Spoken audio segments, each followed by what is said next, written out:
नमस्कार व्यूअर्स, मैं हूं अमीश देवगन और आप देख रहे हैं आर पार। सबसे पहले आपको गोवर्धन पूजा की हार्दिक शुभकामनाएं। आज सबसे पहले मैं आपको कुछ तस्वीरें दिखाता हूं। यह तस्वीर ऋषि सुनक की है जो ब्रिटेन के अगले प्रधानमंत्री चुन लिए गए हैं। ऋषि सुनक ने ब्रिटेन की संसद में भगवत गीता पर हाथ रखकर सांसद के रूप में शपथ ली थी, जो काफी फेमस शपथ है। दिवाली पर ये दिए जलाते हैं, गौ सेवा यानी गायों की सेवा भी करते हैं। भारत में बैठे एजेंडा ब्रिगेड को ये तस्वीरें दिखाना बेहद आवश्यक है आज, क्योंकि ब्रिटेन में भारतीय मूल का एक हिंदू प्रधानमंत्री क्या बना। भारत की एजेंडा ब्रिगेड झूठ का तंत्र लेकर मैदान में कूद गई। गांधी परिवार के बेहद करीबी और देश के पूर्व गृह मंत्री पी चिदम्बरम ने कहा कि देखिए, ब्रिटेन में अल्पसंख्यक को प्रधानमंत्री चुन लिया गया है, हमारे देश को इससे सीखना चाहिए। शशि थरूर ने भी कहा कि ईमानदारी से सोचिए, जैसा ब्रिटेन में हुआ क्या वैसा भारत में हो सकता है। लेकिन शायद इन नेताओं की आंखों पर तुष्टीकरण वाला चश्मा एक बार फिर लग चुका था, क्योंकि जिस सरकार में चिदम्बरम और थरूर मंत्री थे, उसके मुखिया डॉक्टर मनमोहन सिंह अल्पसंख्यक यानी मिनॉरिटी समुदाय से ही आते हैं। महबूबा मुफ्ती कह रही हैं कि ब्रिटेन ने एक अल्पसंख्यक को प्रधानमंत्री चुना है और हम एनआरसी और सीए जैसे भेदभाव वाले कानून में उलझे हुए हैं। लेकिन महबूबा मुफ्ती का यह बयान कोरा झूठ है, क्योंकि हमारे देश में राष्ट्रपति और प्रधानमंत्री से लेकर तमाम कैबिनेट मंत्री मिनॉरिटी समुदाय से रह चुके हैं और मौजूदा सरकार में भी है। लेकिन शायद नेताओं के लिए मिनॉरिटी का मतलब सिर्फ एक ही समुदाय से होता है, इसलिए इन्हें तथ्यों और तर्कों वाला आईना आज दिखाना बेहद आवश्यक है। तो आज इसी पर होगी देश की सबसे बड़ी बहस, ऋषि के नाम पर तुष्टीकरण ब्रिगेड काम पर। और आज की बहस वाकई बहुत जोरदार होगी। Rishi Sunak is therefore elected as leader of the Conservative Party.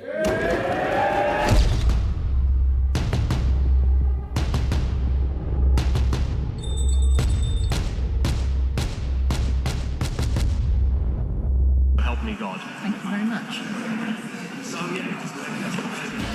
200 साल तक भारत से लगान वसूलने वाले ब्रिटेन की लगाम जब भारतीय मूल के ऋषि सुनक के हाथ आई, तो इस पर भी एजेंडा वाली सियासत शुरू हो गई। कांग्रेस के बड़े नेता और गांधी परिवार के बेहद करीबी पी चिदम्बरम ने कहा, ब्रिटेन में अल्पसंख्यक को प्रधानमंत्री चुना गया। भारत और बहुसंख्यकवाद वाली पार्टियों को इससे सीखना चाहिए। कांग्रेस के ही शशि थरूर ने कहा, ब्रिटेन ने अल्पसंख्यक समुदाय के सदस्य को पीएम बनने का मौका दिया है। ईमानदारी से पूछें, क्या भारत में ऐसा हो सकता है?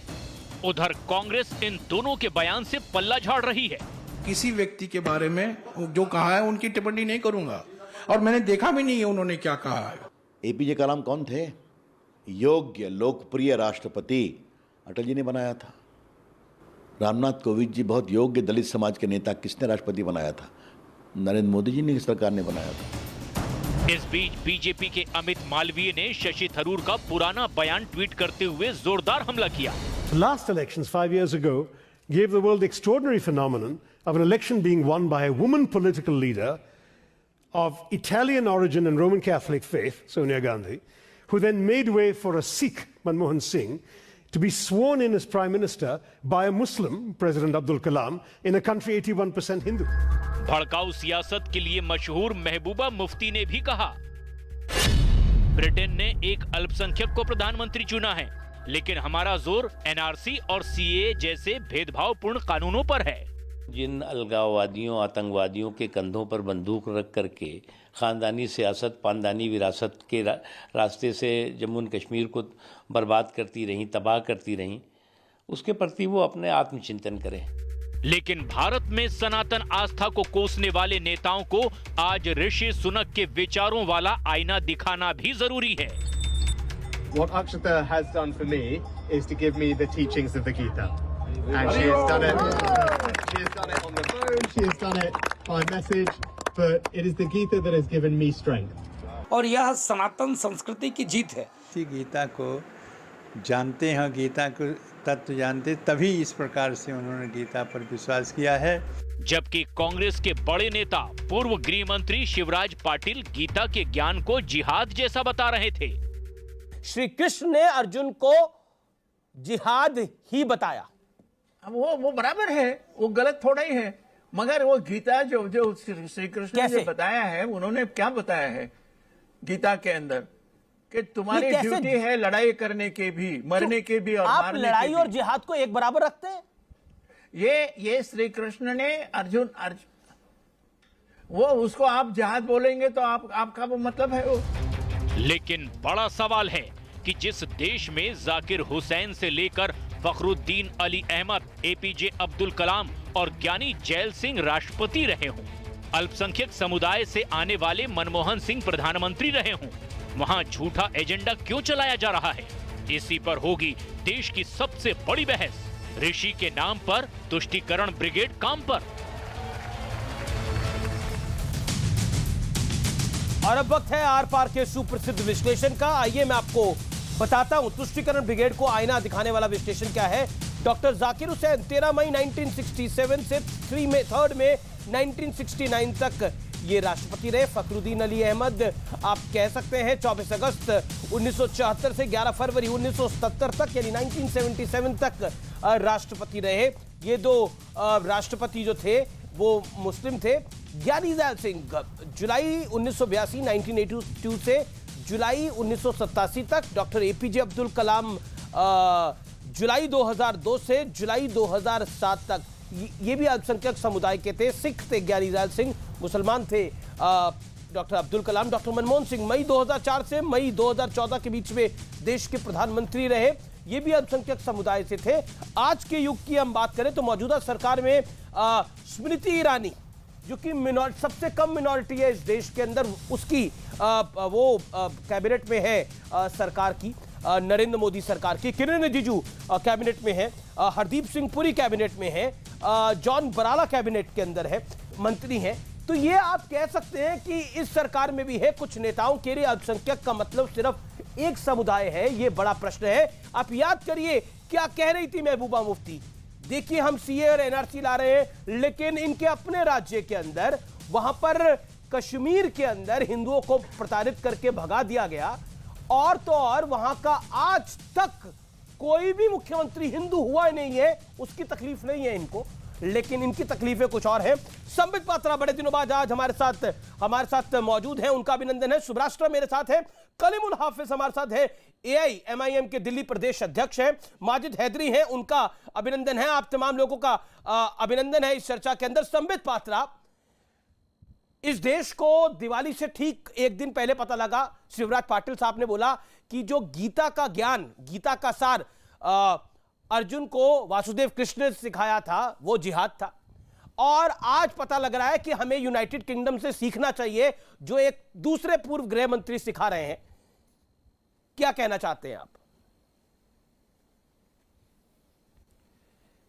देखिए अमीश भाई, आपको और आपके तमाम व्यूअर्स और हमारे जो साथी बैठे हैं पैनल में, सबको पहले तो दिवाली की बहुत बहुत शुभकामनाएं।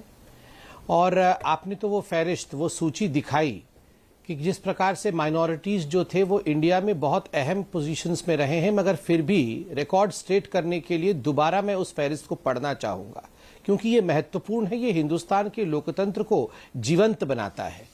डॉक्टर मनमोहन सिंह प्रधानमंत्री, Zakir Hussain president, APJ Abdul Kalam president, Fakhruddin Ali Ahmad president, ज्ञानी gel Singh president, Sam Manekshaw ये पारसी थे और फर्स्ट फील्ड मार्शल थे इंडिया के। जल कुटसेठ जी पारसी नेवी चीफ रहे हैं, अर्जन सिंह जी मार्शल रहे हैं आईएएफ इंडियन एयरफोर्स के और ये सिख थे।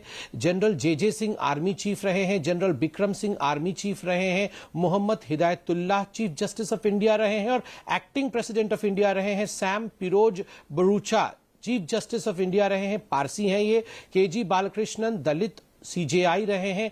महेंद्र मल्लोधा जी ये सीजेआई रहे हैं, ये जैन समाज से आते हैं। जेएस कहर सिख हैं और चीफ जस्टिस ऑफ इंडिया रहे हैं। रामनाथ कोविंद दलित और वो प्रेसिडेंट रहे हैं। और अभी द्रौपदी मुर्मू जी, आदरणीय द्रौपदी मुर्मू जी एक बहुत ही पिछड़े परिवार से आती हैं, ट्राइबल महिला है और देश की सर्वोच्च नागरिक है पूरे हिंदुस्तान नहीं पूरे विश्व के लिए। शशि थरूर को लग रहा है, चिदंबरम को लग रहा है कि भारत को सीखना चाहिए। मुझे तो आश्चर्य होता है कि इनके पास मुद्दों की कमी है, ये आ बैल मुझे मार वाली नीति है। ये इस प्रकार का बयान देते क्यों है सुबह को और शाम को इनके प्रवक्ता छुप क्यों जाते हैं, डिबेट्स में क्यों नहीं आते हैं? मैं ये इस नीति को समझ नहीं पा रहा हूं। जिस पार्टी की अध्यक्षा 19 वर्षों तक सोनिया गांधी, जो अंतोनियो माइनो के रूप में जिनका जन्म इटाली में हुआ और इटली में 22 वर्ष तक वो पली और बढ़ी, उसके बाद जब वो हिंदुस्तान आई उन्होंने हिंदुस्तान का पासपोर्ट भी गिव अप नहीं किया था, मतलब इटली का पासपोर्ट भी गिव अप नहीं किया था, उसके बावजूद वो हिंदुस्तान में सम्मान के साथ रही। 19 वर्षों तक वो अध्यक्षा रही और देश के लगभग सर्वोच्च पद तक, एक प्रॉक्सी सर्वोच्च पद तक सुपर पीएम के रूप में गई, देश को चलाया और अभी भी एक मेंबर ऑफ पार्लियामेंट है। उस पार्टी के सदस्य यह सवाल उठा रहे हैं कि हम सम्मान देते हैं या नहीं माइनॉरिटीज को। दूसरी बात है, देखिए आपको एक समझना होगा कि ऋषि सुनक वो व्यक्ति हैं, आपने वो तस्वीर दिखाया जो कुछ दिन पहले अभी जब गौ वंदना कर रहे थे, गौ पूजा कर रहे थे, उस समय यही लिप्टर्स, यही लोग हंस रहे थे, ये आदमी ये गौ पूजा कर रहा है, ये कहां से बनेगा प्रधानमंत्री, ये कहां से बनेगा इनका राष्ट्राध्यक्ष, इसका कुछ नहीं हो पाएगा। और जब राष्ट्राध्यक्ष बन गए तब बोल रहे हिंदुस्तान को सीखना होगा। आप बताइए अमीश जी, ये वो कांग्रेस पार्टी है जिसके केरल के युवा अध्यक्ष ने राहुल गांधी जी से परमिशन लेने के बाद भरे चौराहे पे गौ माता का वध किया, गौ माता के सर को कलम किया, उसके खून को बहाया, मांस बना करके सबके सामने खाया। और कितना इनको डेमोक्रेसी चाहिए आप हिंदुस्तान में, आप मुझे बताइए। जी माजिद डेमोक्रेसी की आवश्यकता जी माजिद हैदरी, फिर मैं कलीमुल हाफिज साहब आपके पास आता हूं, आप हमारे साथ बड़े दिनों बाद ज्वाइन करें। माजिद हैदरी, कितनी फ्रीडम चाहिए, एक निर्धारित होना चाहिए। शशि थरूर ने कुछ देर पहले एक इंटरव्यू दिया है न्यूज 18 को, जिन्होंने बोला है कि ऋषि सुनक पर के पीएम बनने पर ताली बजाने वाली बीजेपी क्या किसी मुस्लिम या क्रिश्चियन को भारत के पीएम पद पे देख सकती है?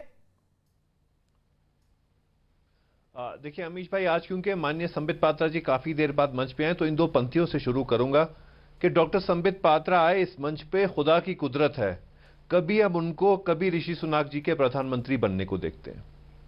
देखिए इतू सी माइनॉरिटी 1.5% हमारे हिंदू भाई रहते हैं यूके में और उन्हीं में से एक हमारा आज जो है वो वहां के प्रधानमंत्री बने। लेकिन ऋषि सुनक जी भारत के लिए प्रधानमंत्री नहीं बने, ना भारतीयों के लिए बने और फिरंगियों के लिए बने।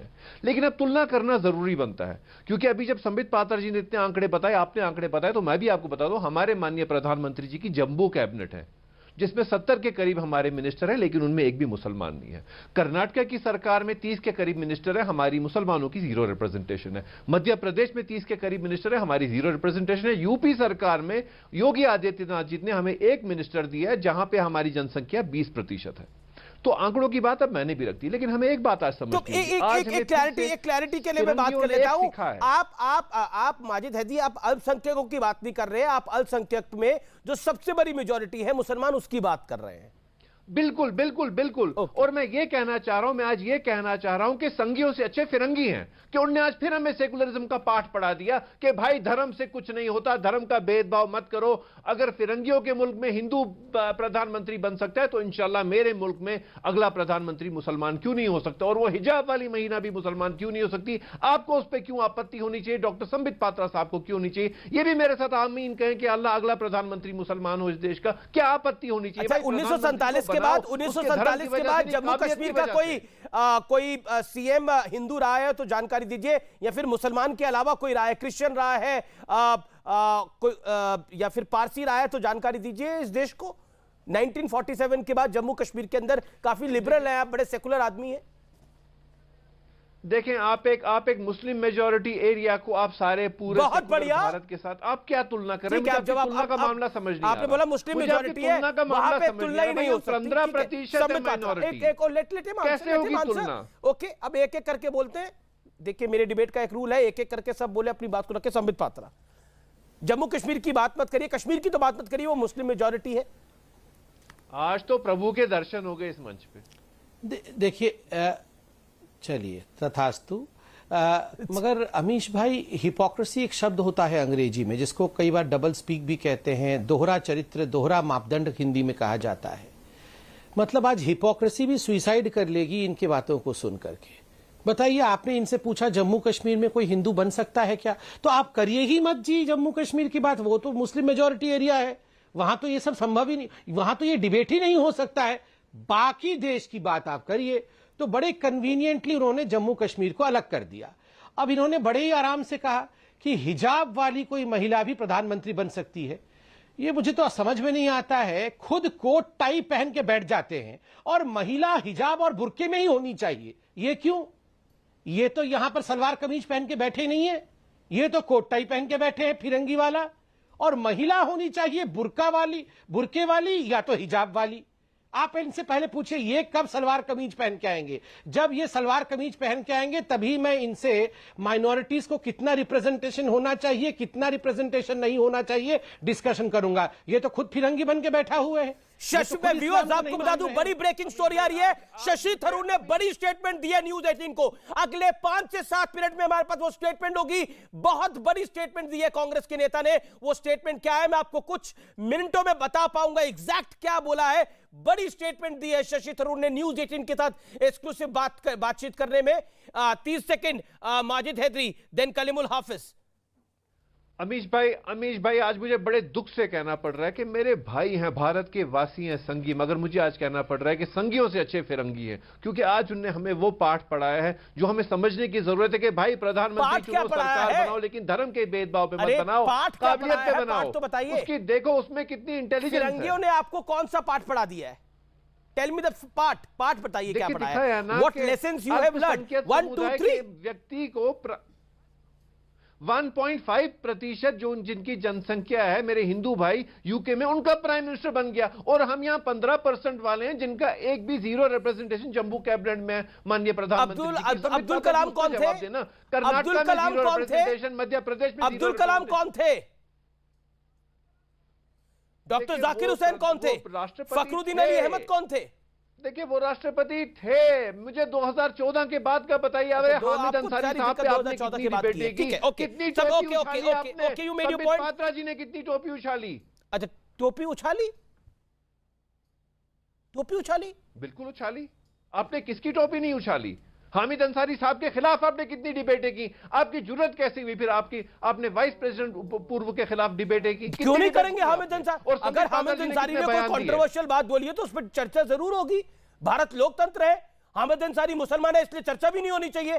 कमाल है। संबित पात्रा लोकतंत्र है। ओके एक सेकंड सुराष्ट्र, मुझे पता है आप हाथ खड़ा कर रही है, कलीमुल हाफिज साहब भी हाथ खड़ा कर रहे हैं। एक सेकंड होल्ड ऑन मुसलमान क्यों नहीं है? अच्छा ठीक है ओके।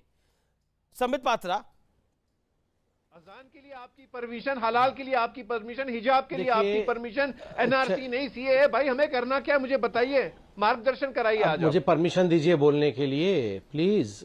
अच्छा अब मुझे परमिशन है बोलने की अमीश भाई? Thank you. देखिए अमीश भाई, चलिए हम लोग तो बड़े बदमाश हैं, हम तो एंटी मुस्लिम हैं, हम तो फिरंगियों से भी गए गुजरे हैं।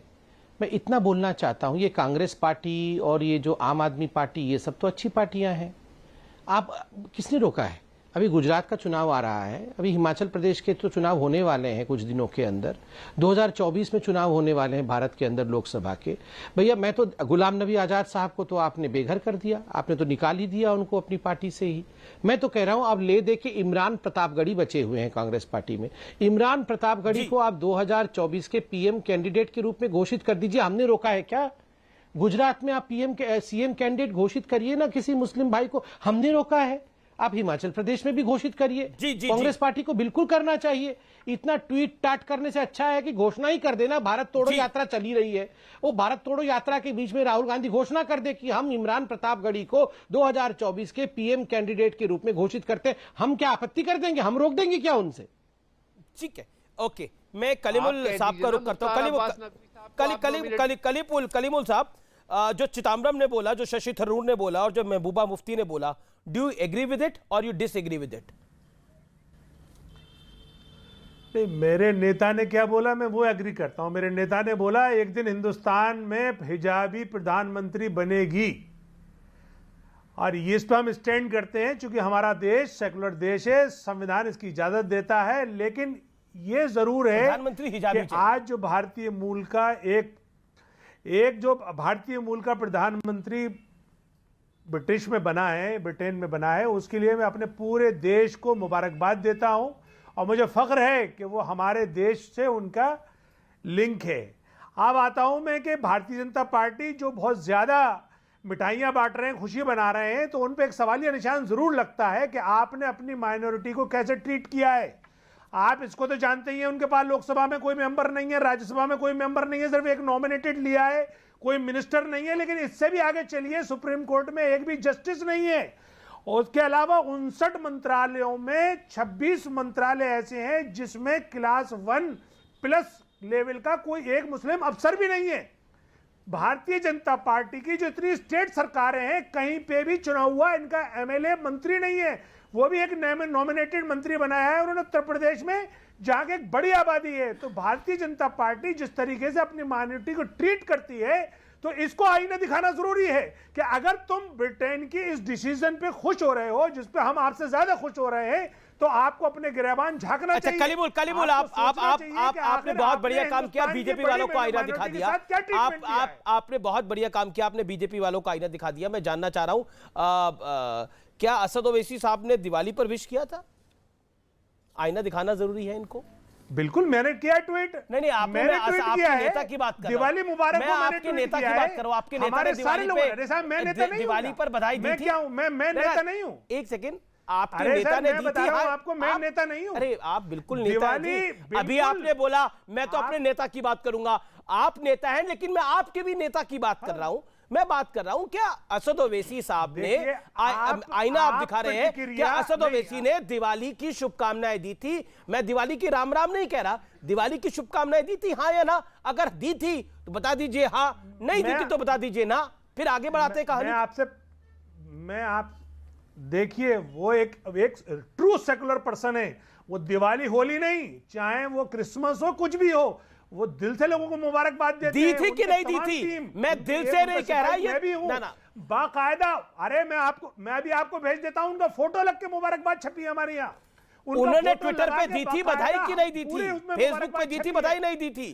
कोई बाइट आई थी कि नहीं आई थी? एक बात बताइए, जब उनकी मुबारकबाद, उनका फोटो लगकर हमारा पोस्टर जारी हुआ है, तो उन्हीं की मुबारकबाद है वो। और दूसरी बात सुनिए जरा, आप देखिए, आप जिसका मुझ पर रिएक्शन मांग रहे हैं कि मैं चिदंबरम पे रिएक्शन दूं, मैं और दूसरे नेताओं पे रिएक्शन दूं, तो रिएक्शन तो मैं अपने नेता पे दूंगा। ठीक है, मेरा नेता चाहता है कि भारत की प्रधानमंत्री सुब्राष्ट्रा, आप काफी देर से हाथ खड़ा कर रही है, मेक योर पॉइंट। ये सेकुलरिज्म की एक नई परिभाषा है, जिसमें आज बहुत एक ही कौम की अगर हम बात करेंगे तो हम सेकुलर हैं, अगर हम ईसाई की बात करेंगे तो हम सेकुलर नहीं है, अगर हम पारसी की बात करेंगे तो सेकुलर नहीं है। नहीं, थोड़ा मतभेद है मेरा आपसे। मुझे लगता है ये कोई नई बात नहीं है, ये वही 1920 के जिन्ना वाली बात है, कुछ भी नया नहीं है इसमें। हाँ, ये है कि आज ये आवाजें लेजिटिमाइज हो रही हैं, और मुझे थोड़ी शिकायत भी है आमिश जी। ये जो एक व्यक्ति है, मैं नाम नहीं लूंगी क्योंकि आपने उनको मंच दिया है, सीधे सीधे आकर के ये कह रहे हैं कि मुसलमानों का रिप्रेजेंटेटिव कहाँ है भारतीय जनता पार्टी में, या किसी भी पार्टी में, या किसी भी सरकार में। मैं ये पूछना चाहती हूं कि जब देश ने, इन लोगों ने संविधान तो नहीं पढ़ा है, संविधान नहीं पढ़ा इसीलिए जम्मू कश्मीर पर बात करने में कतराते हैं, कश्मीर पर बात करने में कतराते हैं। तो इनसे मैं बहस करनी है, इनका लेवल भी नहीं है कि इनसे संवैधानिक मुद्दों पर बहस की जाए, सेक्युलरिज्म पर बहस की जाए। लेकिन कुछ तथ्य हैं जो मैं जरूर सामने रखना चाहती हूँ। मैं इनसे पूछना चाहती हूँ कि ये जो लोग हैं जो यहाँ बैठ करके दिखाई दे रहे हैं, इस तरह की बातें कर रही है लेडी, ये उनको तो पता है ना पीछे से कौन बोल रहा है।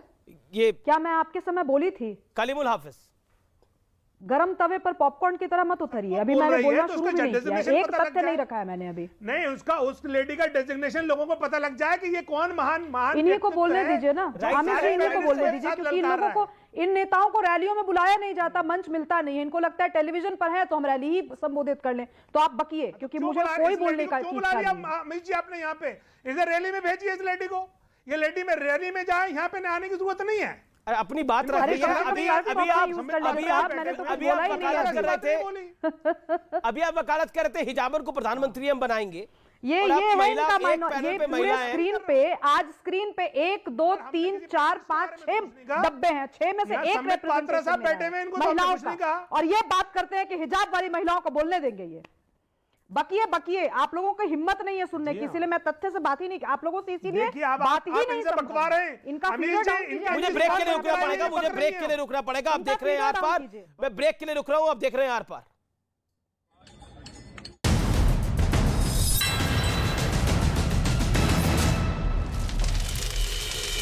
मंदिर द्वार बंद कर दिए गए हैं, शाम के ग्रहण के बाद खुले गए कपाट। चक्रवाती तूफान सितरंग ने बांग्लादेश में ली 7 लोगों की जान, टकराने के बाद कमजोर हुआ। नॉर्थ ईस्ट के 4 राज्यों में रेड अलर्ट।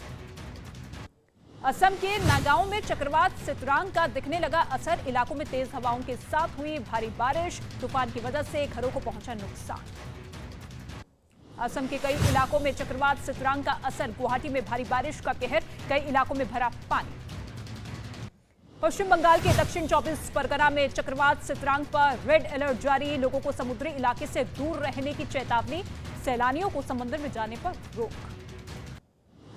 देश भर में स्लो हुआ व्हाट्सएप का सर्वर, पिछले कुछ घंटों से मैसेज भेजने और रिसीव करने में लोगों को हो रही है भारी दिक्कत। राजस्थान के भरतपुर में लड़के को अगवा करके की गई मारपीट, वीडियो बनाकर किया वायरल, पुलिस वीडियो के आधार पर जांच में जुटी है। उत्तर प्रदेश के झांसी में एक स्टंटबाज ने दरोगा पर हमला किया, पुलिस ने पकड़कर जमकर की पिटाई, स्टंटबाजों के खिलाफ एक्शन से नाराज था। उत्तर प्रदेश के जौनपुर में जमीन विवाद के मुद्दे पर 2 पक्षों में मारपीट हुई, एक लड़की को आई गंभीर चोट, मारपीट का वीडियो आया सामने। उत्तर प्रदेश के मेरठ में कार और मोटरसाइकिल में टक्कर के बाद 2 गुट आपस में भिड़ते हुए नजर आए, जमकर हुई मारपीट, वीडियो वायरल। तमिलनाडु के कोयम्बटूर में हुए ब्लास्ट के बाद अलर्ट पर पुलिस की टीम, सीसीटीवी में दिखा संदिग्ध व्यक्ति। उत्तर प्रदेश के बुलंदशहर में महाराणा प्रताप का बोर्ड उखाड़ने पर तनाव हुआ, शरारती तत्वों का वीडियो सोशल मीडिया पर वायरल, पुलिस आरोपियों की तलाश में जुटी। दिल्ली की जहांगीरपुरी में लड़की की चाकू से मारकर हत्या की गई, आरोपी ने चाकू से 30 बार हमले किए। बिहार के बेगूसराय में लड़का लड़की का शव मिलने से हड़कंप मचा, रेलवे ट्रैक के किनारे मिला शव, पुलिस मामले की जांच में जुटी है। बिहार के सिवान में मोटरसाइकिल सवार अपराधियों ने लड़के की गोली मारकर हत्या की, 3 लोगों पर हत्या का आरोप। यूपी के अलीगढ़ में सेना के जवान की बेरहमी से हत्या की गई, पुलिस को अवैध संबंधों की वजह से हत्या का शक, पुलिस ने मुकदमा दर्ज कर आरोपियों की तलाश में जुटी। बिहार के जमुई में शराब का नशा करने वालों के खिलाफ एक्शन तेज हुआ, स्पेशल ड्राइव के दौरान मद्य निषेध विभाग की टीम ने 11 लोगों को गिरफ्तार किया। यूपी के अमेठी में एटीएम से 200 के नकली नोट निकलने से लोगों में अफरा तफरी, शिकायत मिलने पर मौके पर पुलिस की टीम पहुंची, मामले की जांच में जुटी पुलिस। दीपावली के बाद दिल्ली की हवा बेहद खराब श्रेणी में पहुंची, आनंद विहार नॉर्थ कैंपस में AQI बेहद खराब, पटाखे और पराली की वजह से दिल्ली एनसीआर में बढ़ा प्रदूषण।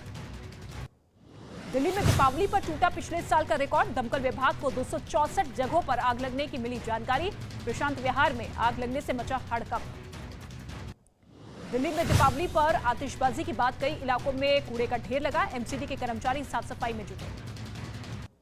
पंजाब के अमृतसर की भी हवा हुई जहरीली, पटाखे जलाने के बाद बढ़ा प्रदूषण का स्तर, सड़कों पर बिखरा दिखा पटाखों का ढेर। जयपुर में पटाखों की वजह से 30 से ज्यादा जगहों पर लगी भीषण आग, फायर ब्रिगेड ने सभी जगहों पर आग पर काबू पाया। उत्तर प्रदेश के ललितपुर में 2 एम्बुलेंस में संदिग्ध हालत में लगी भीषण आग, आग लगने से इलाके में फैली सनसनी। अरुणाचल प्रदेश की राजधानी ईटानगर के बाजार में लगी भीषण आग, कई दुकानें जलकर राख हुई, लोगों को हुआ लाखों का नुकसान। उत्तर प्रदेश के लखीमपुर खीरी में अचानक कार में लगी भीषण आग, ड्राइवर ने किसी तरह से बचाई अपनी जान। गुजरात के वडोदरा पटाखे फोड़ने को लेकर 2 समुदाय में हिंसक झड़प हुई, एक दूसरे पर जमकर किया पथराव, गाड़ियों को किया गया आग के हवाले, पुलिस पर भी पेट्रोल बम से हमला किया गया। हिमाचल प्रदेश के धर्मशाला में लापता पैराग्लाइडर पायलट की तलाश में जुटी पुलिस की टीम, बैजनाथ इलाके से हुआ लापता। उत्तर प्रदेश के सहारनपुर में दर्दनाक सड़क हादसा हुआ, 4 लोगों की मौत हुई, 6 लोग हुए जख्मी। गृह मंत्री अमित शाह के गुजरात दौरे का आज 4था दिन, सौराष्ट्र जोन में कार्यकर्ताओं से करेंगे मुलाकात। उत्तर प्रदेश के गोरखपुर में मुख्यमंत्री योगी आदित्यनाथ ने गोरखनाथ मंदिर में लगाया जनता दरबार, लोगों की सुनी समस्याएं, मुख्यमंत्री ने गौशाला में गायों की सेवा की। छत्तीसगढ़ के दुर्ग में मुख्यमंत्री भूपेश बघेल ने परंपरा निभाते हुए मार खाए सोंटे, मान्यता है कि गौरी गौरी पूजा के मौके पर सोंटे से अगर प्रहार किया जाए तो इससे दुख टलते हैं। महाराष्ट्र के नासिक में महानगर पालिका में दफ्तर को लेकर उद्धव ठाकरे और शिंदे गुट आमने सामने। कानून व्यवस्था बिगड़ने की आशंका को देखते हुए पुलिस ने कार्यालय को सील किया। ऋषि सुनक 28 अक्टूबर को लेंगे ब्रिटेन के अगले प्रधानमंत्री पद की शपथ। 45 दिन में इस्तीफा देने वाली लिज ट्रस की लेंगे जगह। प्रधानमंत्री ने ट्वीट कर दी सुनक को शुभकामनाएं। यूक्रेन का रूस पर बड़ा आरोप, एक कंपनी की इमारत पर हमला किया गया, 5 लोग घायल हुए। रूस के यूक्रेन पर ताबड़तोड़ हमले जारी। खार्किव में 1000 से ज्यादा मिसाइलें दागी गई। जेलेंस्की का रूस पर आरोप, 4500 से ज्यादा मिसाइलों से हमला किया गया। यूक्रेन के मेरितोपोल में बड़ा धमाका हुआ। एक टीवी कंपनी के दफ्तर के बाहर कार में विस्फोट हुआ। धमाके के बाद इलाके में अफरा तफरी।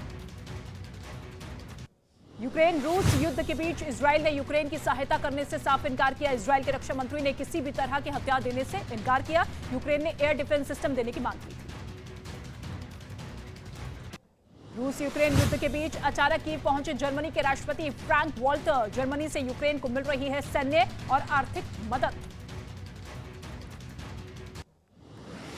अमेरिका में व्हाइट हाउस में दीपावली की धूम। राष्ट्रपति जो बाइडेन ने जलाए दीप। उपराष्ट्रपति कमला हैरिस ने लोगों के साथ मनाया जश्न। अमेरिका के राष्ट्रपति जो बाइडेन ने हथियार समर्थकों को कड़ा संदेश दिया है। जो बाइडेन ने असॉल्ट हथियारों पर प्रतिबंध लगाने की बात कही। म्यांमार में विद्रोहियों पर सेना का प्रहार। सैन्य हवाई हमलों में विद्रोही समूह के लगभग 50 लोग मारे गए। एक वर्षगांठ समारोह में शामिल होने आए थे विद्रोही गुट के लोग। अमेरिका के सेंट लुइस हाई स्कूल में गोलीबारी हुई। फायरिंग में 3 लोगों की मौत हुई, 6 लोगों के घायल होने की जानकारी। रूस के याकुटिया माउंटेन के पास भारी बर्फबारी हुई। सड़क पर बर्फ जमा होने की वजह से गाड़ियों का चलना मुश्किल हुआ। कई गाड़ियां आपस में टकराई।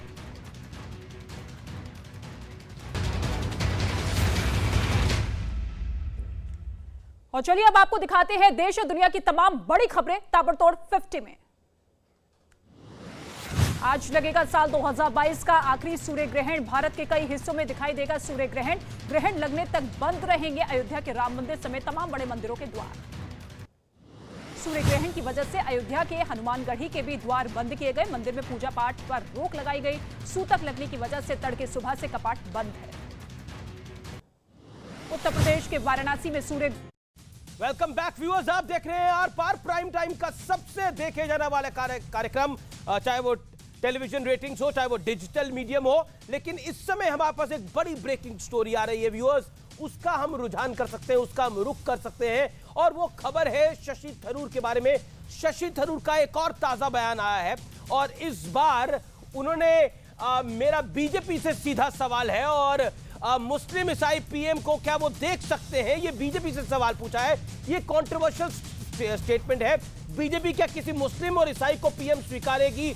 ये शशि थरूर का अभी का बयान है। उन्होंने चंद मिनट पहले न्यूज 18 को यह बयान दिया है। उस बाइट की क्लिपिंग में मैं प्ले कर सकता हूं और उसके बाद संबित पात्रा का रिएक्शन दिखाइए। संबित पात्रा को एक विंडो में दिखाइए, दूसरी विंडो में शशि थरूर की स्टेटमेंट दिखाइए। बड़ी खबर है, लेट्स प्ले दैट बाइट।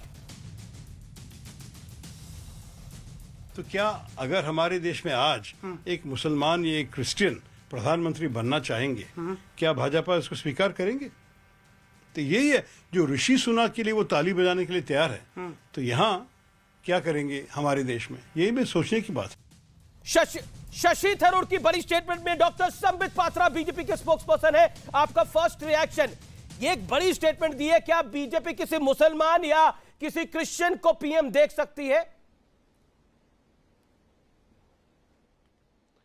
देखिए अमीश जी, अभी शुभ्राष्ट्रा जी संविधान के विषय में बात कर रही थी और बिल्कुल सही कह रही थी। वैसे उनको और मौका मिलना चाहिए अपने विषय को रखने के लिए और मैं आशा करता हूं आप देंगे भी।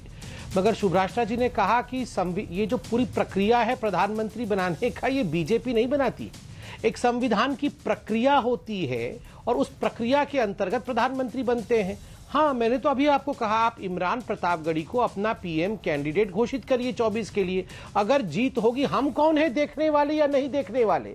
अगर जनता बनाती है, जनता जनार्दन है, जनता चुनेगी, जी। तो हम कौन है? Who are we?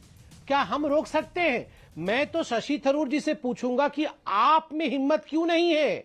आप इमरान प्रतापगढ़ी को 2024 के पीएम कैंडिडेट के रूप में प्रोजेक्ट क्यों नहीं कर सकते? क्यों नहीं कर सकते? क्योंकि शशि थरूर जो तो प्लान का हिस्सा है तो बताइए ना, शर्मा के घर में क्यों बैठे हैं? वो आने वाले दिनों में कोई क्रिश्चियन या मुस्लिम प्राइम मिनिस्टर कैंडिडेट कोई विपक्षी पार्टी आगे रख दे। शादाब चौहान, आप भी बन सकते हैं देश के प्रधानमंत्री। किसने आपको रोका है? आपकी पार्टी आपको आगे कर दे प्राइम मिनिस्टर कैंडिडेट। बिल्कुल, भारत के संविधान में हर व्यक्ति को आजादी है, लेकिन एक मानसिकता है जो 75 साल हो गए ना तो उन्होंने आज तक दलित हो, मुसलमान हो, ईसाई हो, ये प्राइम मिनिस्टर नहीं देखना चाहते। और छोड़िए सर, आज तक कोई भी क्षत्रिय प्रधानमंत्री कार्यकाल नहीं पूरा करने दिए ये लोग। एक वर्ग विशेष के लोग कब्जा करके बैठे। ये नहीं होना चाहिए हमारे देश में। अगर हिजाब पहनी हुई बहन प्रधानमंत्री बनती है तो संबित भाई को परेशानी क्यों हो रही है? महिला हिजाब वाली चाहिए, प्रक्रिया के महिला आपको हिजाब वाली चाहिए। नहीं, क्या परेशानी है अगर हिजाब पहनी हमारी बहन प्रधानमंत्री बनेगी? क्या परेशानी है अगर जो मौजूदा पाकिस्तान है, गुजरावाला यानी एशियाई मूल का हमारा भाई वहां जाकर के प्रधानमंत्री बनता? में गर्व है तो क्या समस्या है? भारत का प्रधानमंत्री, मैं जानता हूं कि अगर सुनिए 10 सेकंड दीजिए मुझे। अच्छा, गर्व करिए। अगर सोचिए अगर मेरी बात बताइए, अगर रूलिंग पार्टी का कोई नेता मेंबर ऑफ पार्लियामेंट बनने के लिए गीता की शपथ ले लेता तो आप तो बोलते थे सेक्युलरिज्म खतरे में आ गया है। बनेगा, ये कितना भी कोशिश कर लें कभी कामयाब नहीं हो सकेंगे। ठीक है, Subrashtra 50 second. Subrashtra, make your point. Amish ji, मैं उम्मीद करती हूं कि अब पीछे से कोई नहीं बोलेगा। जब प्रश्न पूछा गया कश्मीर के बारे में तो कह दिया गया कि मेजॉरिटी पॉपुलेशन है। यहां पर यह प्रश्न आपने कैसे पूछ लिया? इसी सिरे से मैं आगे बात बढ़ाती हूं। जिस देश में मुसलमानों की पॉपुलेशन इतनी अनइवनली डिस्ट्रीब्यूटेड है कि कहीं कहीं ये 45% पे बैठे हैं, कहीं कहीं पे ये 2% पे बैठे हैं, तो ये बहस तब हो पाएगी जब हम पूरे डेमोग्राफी को डिस्कस करने के लिए का मादा रखते हो, तब इस सेक्युलरिज्म पे बात हो पाएगी। और मेरे संविधान में, मेरे भारत के संविधान में, मेरे लोकतंत्र में किसी भी मुसलमान को चुनाव लड़ने की आजादी है। मैं ये हटा रही हूँ क्योंकि मुझे ना दिक्कत हो रही है। मुसलमानों से किसी को नफरत? सुब्राष्ट्रा ने एक बारी भी नहीं बोला मुसलमानों से नफरत है। और अपनी बात रखिए सुब्राष्ट्रा। मैं तो कह रही हूं जहां से प्रधानमंत्री चुनाव लड़ रहे हैं वहां से 5 मुसलमान खड़े हो जाओ और जीत कर दिखा दें, जीत के दिखाएं। किसने मना किया? किसी ने मना किया क्या कि आप कहां से चुनाव लड़ते हैं, कहां से नहीं लड़ते हैं? AIMIM क्यों देती है? हिंदुओं को मत दे, एक भी वोट ना दे, एक भी टिकट ना दे। अगर इन लोगों को यही करना है तो मैं कान खोल करके सुन लें। ये जो भी बैठ करके मुसलमानों के पैरोकार बने हुए वो जिन्ना की भाषा बोल रहे हैं। हमारे देश की कैबिनेट में सेपरेट इलेक्टोरेट नहीं हो सकता। इस देश ने सेपरेट इलेक्टोरेट के लिए लड़ाइयां लड़ी हैं। महात्मा गांधी ने लड़ाइयां लड़ी हैं। खबरदार जो किसी ने हमारे संविधान के ऊपर कीचड़ उछालने की कोशिश की।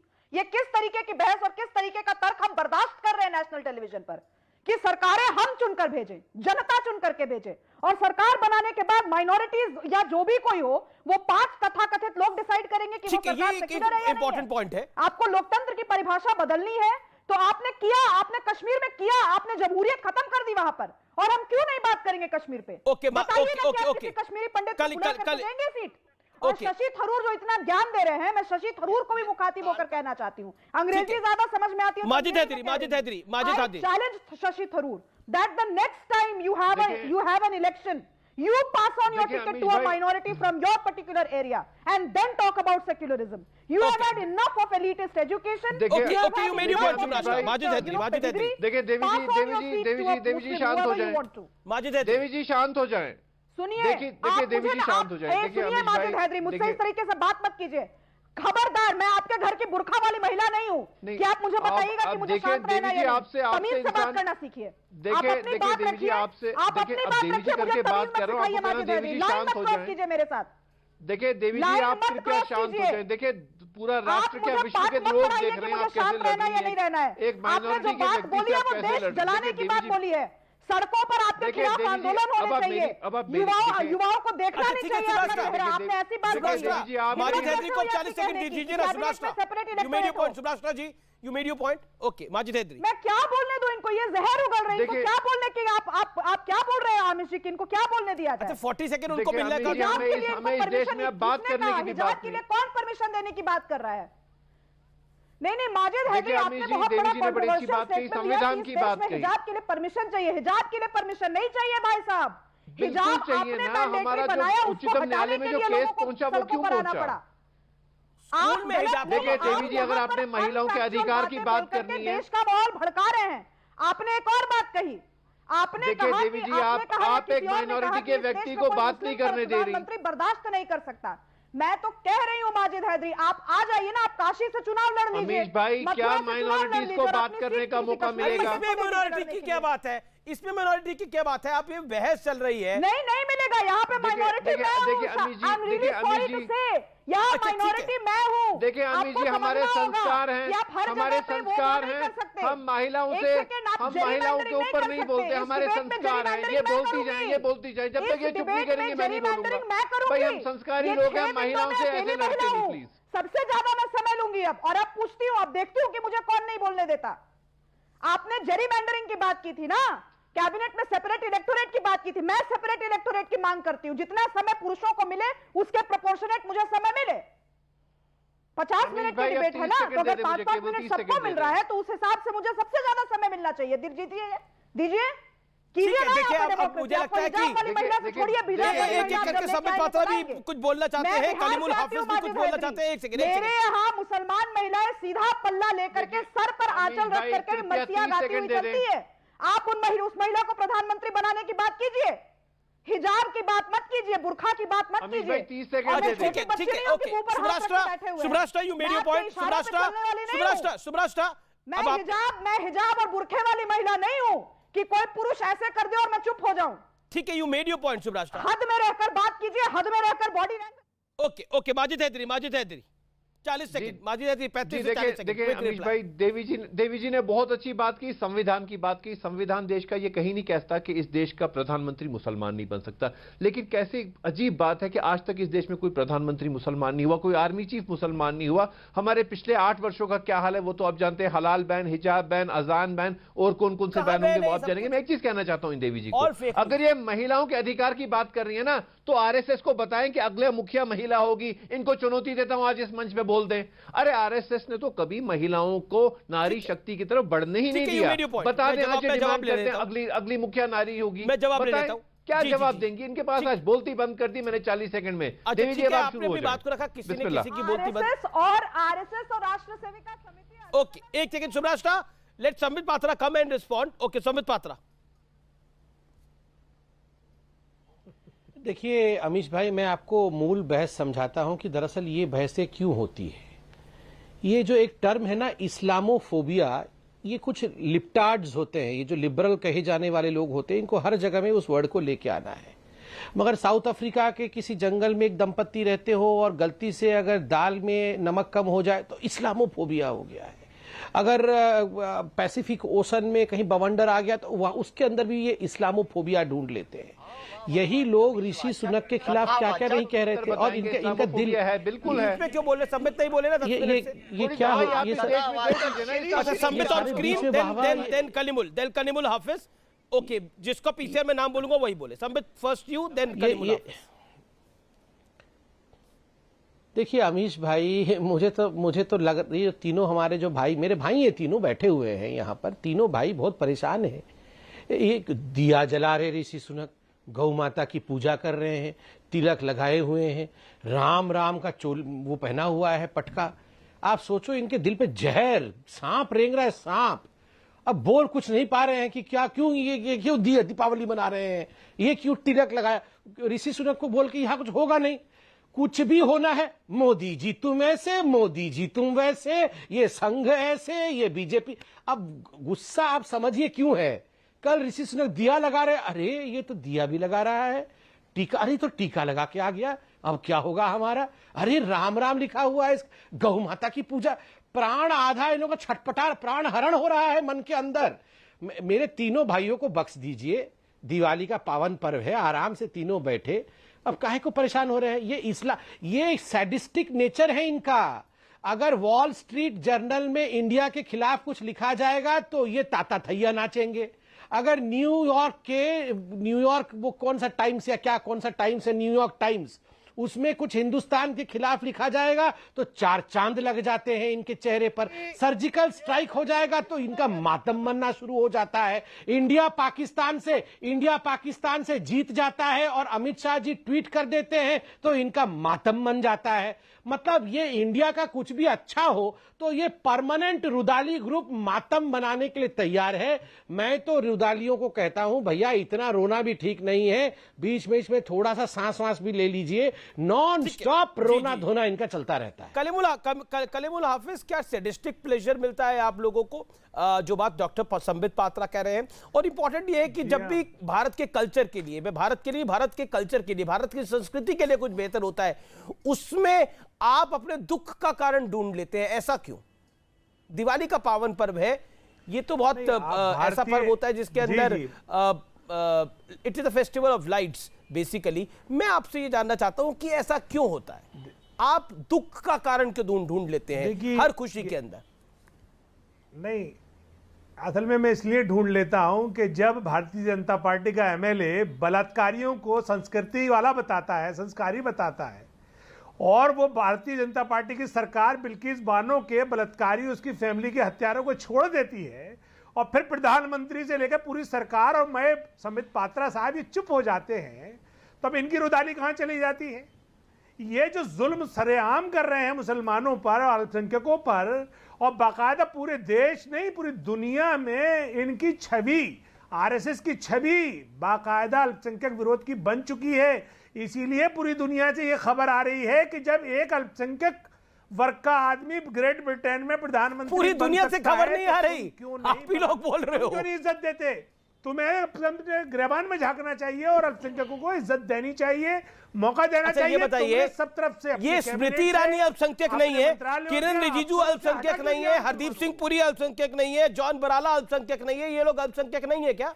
नहीं तो मुसलमान 15% कहां जाएंगे? उन्हें जमुना में फेंकाएंगे। तो प्रॉब्लम आप, मैं तो वही कह रहा हूं ना आपको, आप अल्पसंख्यक का नाम ही इस्तेमाल करते हैं सिर्फ। ओके, पॉइंट ये है। अच्छा, अभी आप सेकुलरिज्म की कहानी बता रहे थे, लेकिन ओवैसी साहब ने दिवाली पर विश नहीं करा, लेकिन कोई बात नहीं, लेकिन आप लोग सेकुलर है जी। संबित पात्रा, नहीं अमीश देवगन जी, क्या मुसलमान इस देश के नागरिक नहीं है? किसने मना करा? हिस्सेदारी नहीं चाहिए उसे, 15% हिस्सेदारी। ओके, नहीं दोगे तो क्या आप सेकुलर कहलाओगे? अब्दुल कलाम इस देश के राष्ट्रपति नहीं बने क्या? फखरुद्दीन अली अहमद नहीं बने क्या? जाकिर हुसैन नहीं बने क्या? हामिद अंसारी वाइस प्रेसिडेंट नहीं बने क्या? तो वो सेरेमोनियल पोस्ट भी छीन ली। अच्छा, सेरेमोनियल, आपने सेरेमोनियल पोस्ट भी छीन ली। ओके, संबित पात्रा, लेट संबित पात्रा ने सब कुछ छीन लिया और आप उसको सपोर्ट कर रहे हैं। उत्तर देता हूं जी, ठीक है, मैं उत्तर देता हूं। देखिए अमीश भाई, आप अब समझिए, मसलन अगर ये जो हैदरी साहब बैठे हैं कोट टाई पहन के, कल को वो चुनाव लड़े लोकसभा का, कहीं से भी लड़े, जम्मू कश्मीर से लड़े, कन्याकुमारी से लड़े, बनारस से लड़े, मथुरा से लड़े, विशाखापट्टनम से लड़े, आप रोक देंगे? मैं रोक दूंगा? कोई रोक सकता है? कोई रोक नहीं सकता है। करीमुद्दीन भाई बैठे हुए हैं यहाँ पर, ये कल को लोकसभा का चुनाव लड़ेंगे, कोई रोक देगा इनको चुनाव लड़ने से? या शहाबुद्दीन भाई बैठे हुए हैं, शोहेब भाई बैठे हुए हैं, पार्टी के, अगर वो लड़े ना, सदाब भाई, सॉरी मेरे भाई हैं, छोटे भाई हैं, सदाब भाई बैठे हुए पीस पार्टी के, अगर ये लड़ेंगे किसी भी कॉन्स्टिट्यूएंसी से हिंदुस्तान के, आप रोक लेंगे? मैं रोक लूंगा? मोदी जी मना कर देंगे? अरे चुनाव तो लड़िए, चुनाव जीत के आइए, तो 15% क्यों कर रहे हैं? जीतना तो पड़ेगा ना। ये लड़े थे होगा नहीं तो बताइए, तो चुनाव लड़ी थी, यूपी के अंदर आप लोग चुनाव लड़े थे, क्या आपका क्या नतीजा आया है? ओहो, अब टिकट हम अब आया, अब ऊंट पहाड़ के नीचे आया है, ऊंट पहाड़ के नीचे आया है। भारतीय जनता पार्टी एक टिकट चाहिए तो संघी टिकट चाहिए। वाह वाह वाह वाह वाह, टिकट इनको चाहिए कलीमुल हाफिज ने बोला, संघ वाली, और हम फिरंग से भी बेकार, मतलब हम अभी फिरंगी से भी बेकार थे, और इनको बीजेपी से चाहिए तो संघी वाली टिकट चाहिए। ये तो कमाल हो गया। क्यों? नहीं, आपको क्यों चाहिए भैया? आपको क्यों? बीजेपी वाली टिकट क्यों चाहिए? आपके यहाँ मुस्लिम राष्ट्रीय मंच है। हम तो सबसे बेकार है। राष्ट्रीय मंच का दरी बिछाने के लिए रखा है। सुनिए ना मेरी नहीं, आपने अपना मुस्लिम राष्ट्रीय मंच का ताली बजाने के लिए रखा है, मेरी बात कंप्लीट होने दीजिए। मेरी बात राष्ट्रीय मंच बीजेपी का हिस्सा नहीं है भाई। मंच को आपने दरी बिछाने के लिए रखा है, ताली बजाने के लिए। देखिए उन्हें भेजोगे आप? सर एक सेकंड, आपने बोला मैं राष्ट्रीय मुस्लिम समाज के बारे में, आपने मंच के बारे में बोला, मैंने सुन लिया, उत्तर दे रहा हूं, सुन लीजिए मेरे भाई। मतलब यहां देखिए 3 भाई बैठे हैं, तीनों को टिकट किसकी चाहिए? बीजेपी की चाहिए। बोल रहे आप हमें टिकट क्यों नहीं दे रहे हैं? और यहां अभी बीजेपी को पानी पी पी के गाली दे रहे थे। तो इन्होंने पीस पार्टी बना रखी है, आप उससे लड़िए ना। और आपने तो ऑल इंडिया क्या ABCD कोई पार्टी बना रखी है ना, AI के क्या है उसका नाम मैं भूल गया, कुछ ऐसे ही है कुछ, AIPPM। हाँ वही वाली वो बना तो रखी है सारी अल्फाबेट में लगा करके, सारी अल्फाबेट लगा करके। अरे भैया आपने सारे अल्फाबेट लगा के पार्टी बना रखी है, उससे क्यों नहीं लड़ते हैं? आपको RSS से क्यों लड़ना है? आपको RSS से क्यों लड़ना है? ये जो सारी पार्टी आपने बना रखी है, ये क्या करेगी? मुझे नहीं लड़ना। आपने तो अरे उदित राज जी भी आ गए हैं। पार्टी का जो मुस्लिम सेक्शन है, मैं उसकी बात कर रहा हूँ। अरे छोड़िए, अरे अभी रुक जाइए, अरे छोड़िए, हमारी लड़ाई बंद करिए। महाप्रभु उदित राज जी भी आ गए हैं, अब उनकी भी बात सुनेंगे। बीच में थोड़ा देखा विंडो में, मेरे मित्र आए हैं उदित राज जी। भाई उदित राज जी प्रकट हुए थे थोड़ी देर के लिए। उदित राज जी, हाँ, ये शशि थरूर ने अभी थोड़ी देर पहले स्टेटमेंट दी है न्यूज 18 को, और उन्होंने कहा है कि अगर बीजेपी में दम है तो वो किसी मुसलमान या क्रिश्चियन को प्रधानमंत्री क्या सहन करेगी? देखिए, बीजेपी का अस्तित्व ही है मुस्लिम और ईसाई के विरोध।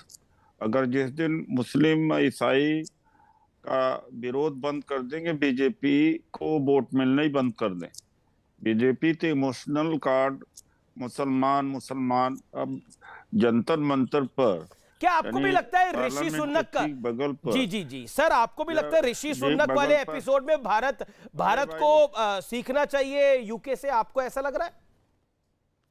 अगर आप बोलने देंगे तो बोलूंगा। मैं बोले, आप ही से सवाल पता लगा कि आप ना बोलने दे तो मैं क्या करूंगा? आप ही से सवाल पूछे।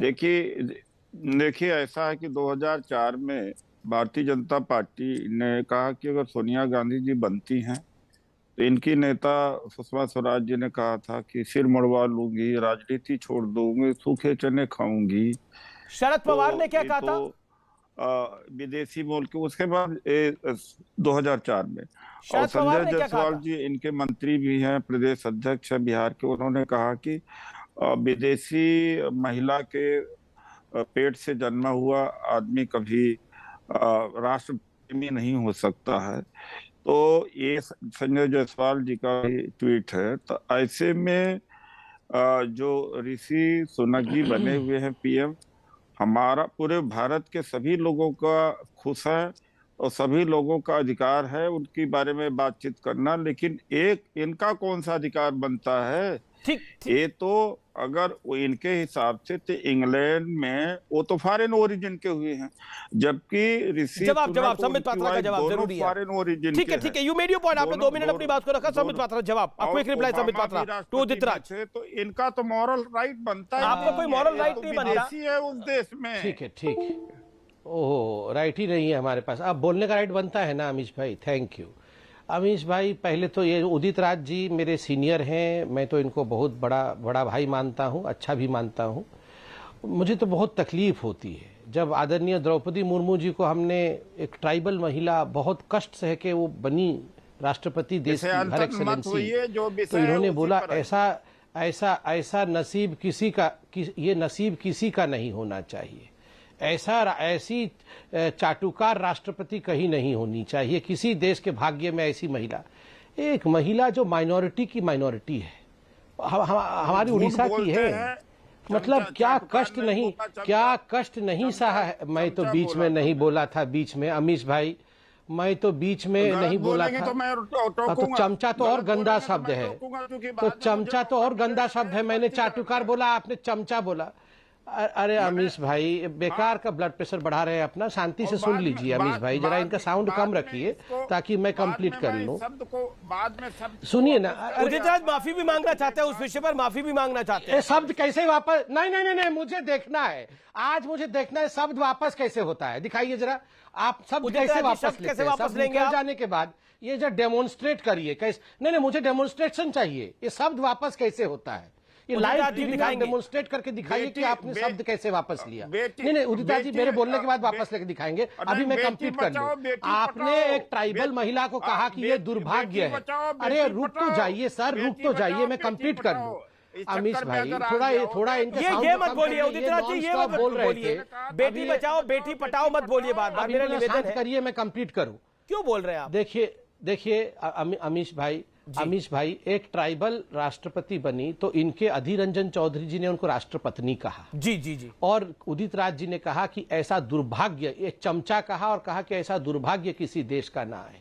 ये लोग यहाँ पर प्रवचन देने आए हैं, ये लोग यहाँ पर, और 2004 की बात कर रहे थे कि 2004 में बीजेपी कितनी खराब है, और उसके बाद 2014 में हमारे ही सांसद बने थे, इतने खराब थे हम 2004 में, तो 10 वर्ष के बाद ये क्यों 2014 में आके बीजेपी से सांसद बने? आप तो एक ही बार सांसद बने, वो भी बीजेपी की कृपा से, था ना, वो भी बीजेपी की कृपा से बने ना सांसद।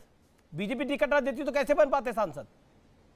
अरे हमारे बड़े भाई हैं, हमने भी तो माइनॉरिटी को आगे बढ़ाया, इनको हमने आगे बढ़ाया।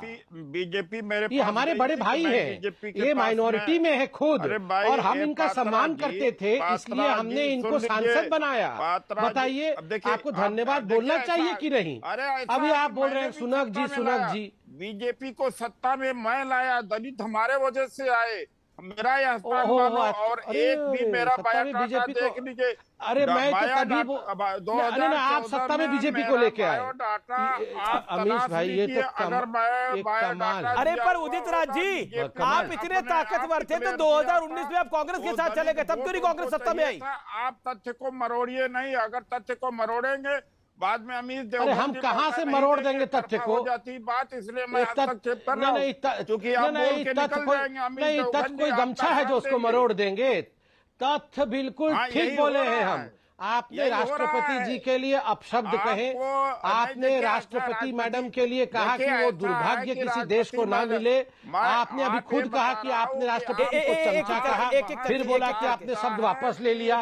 अभी आप डेमोन्स्ट्रेट करिए शब्द वापस कैसे लेते हैं। ऋषि सुनक जो पीएम बन रहे हैं, आपने 2004 में ही कहा था कि विदेशी मूल का बन नहीं सकता। आप ही का नेता एक शरद राव पवार ने क्या कहा था? कहते हैं कि आप ही के नेता ये कहते हैं कि विदेशी मूल के पेट से जन्मा हुआ बच्चा भी देश प्रेमी नहीं हो सकता। जी, आपने अपने विषय को रखा। उदित राज जी, समय मेरे पास कम है, उदित राज जी समय मेरे पास कम है, आपने अपने विषय को रखा। एक सेकंड में बताइए ना भाई, आप सुनक, आपको क्या मॉरल राइट है कि ऋषि सुनक को आप? कोई मॉरल राइट नहीं है। ओके, आपने अपनी बात को रखा। संबित पात्रा, शादाब चौहान जी। अरे ये कांग्रेस पार्टी का पूरा कृषि उजड़ा पड़ा है, और ये ऋषि करके हम लोग सबको परेशान करने में लगे हुए हैं। जी। अरे माजिद हैदरी आपकी आवश्यकता है, माजिद हैदरी यात्रा में। माजिद हैदरी, देखिए अमीश भाई, मैं एक चीज संबित पात्रा जी को बता दूं कि ऋषि सुनक साहब को हिंदू होने की वजह से या गौ माता की पूजा करने की वजह से प्रधानमंत्री नहीं बनाया गया, लेकिन ये इसलिए खुश है क्योंकि हिंदू बना है।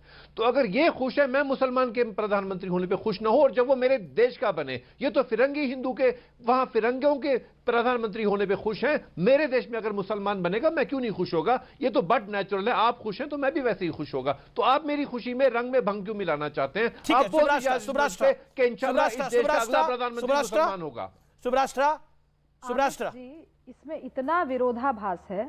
ऋषि सुनक के प्रधानमंत्री बनने पर जितना ज्यादा खुशी की लहर लेफ्ट और लिबरल, जो अपने आप को लेफ्ट कहते हैं और लिबरल कहते हैं, उसमें है, उससे ज्यादा खुशी किसी में नहीं है, क्योंकि ज्ञान वहीं से मिल रहा है उनको।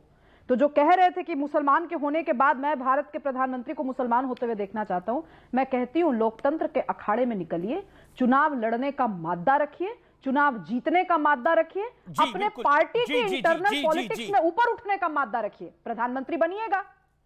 और नहीं तो जाइए, बहुत जगह शरिया कानून लागू है, वहां रहिए और मुसलमान प्रधानमंत्री प्रेसिडेंट और बुरखे वाली महिलाओं के साथ रहिए। किसने मना किया? प्रधानमंत्री, भारतीय मूल के प्रधानमंत्री बनने पे हमें सबको गर्व है। इससे भारत की तमाम सरकारों को सीखना चाहिए और अपनी माइनॉरिटीज अरे हमें क्या सीखना है, हमने तो बनाए हैं और माइनॉरिटीज को भी पूरा मौका देना। संबित पात्रा, ये जो हैदराबाद किसी हिंदू को दीजिए, हमें फंक्शनल पोस्ट पे भी बनाना पड़ेगा। ये सीखने वाला जो बिल्कुल लास्ट 30 सेकंड है संबित पात्रा, ये सीखने वाले पर आपका लास्ट कमेंट।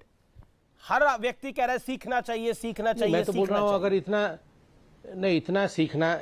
सीखना है तो ओवैसी जी अपना हैदराबाद वाला सीट छोड़ देना किसी रामदास जी को, काहे को करेंगे कलीमुल जी, वो वहां खुद छोड़ दे, मतलब हाँ करीमुल जी रामदास जी को लड़वाइए, एग्जाम्पल पेश करिए, लड़वा देते हैं आपको हम।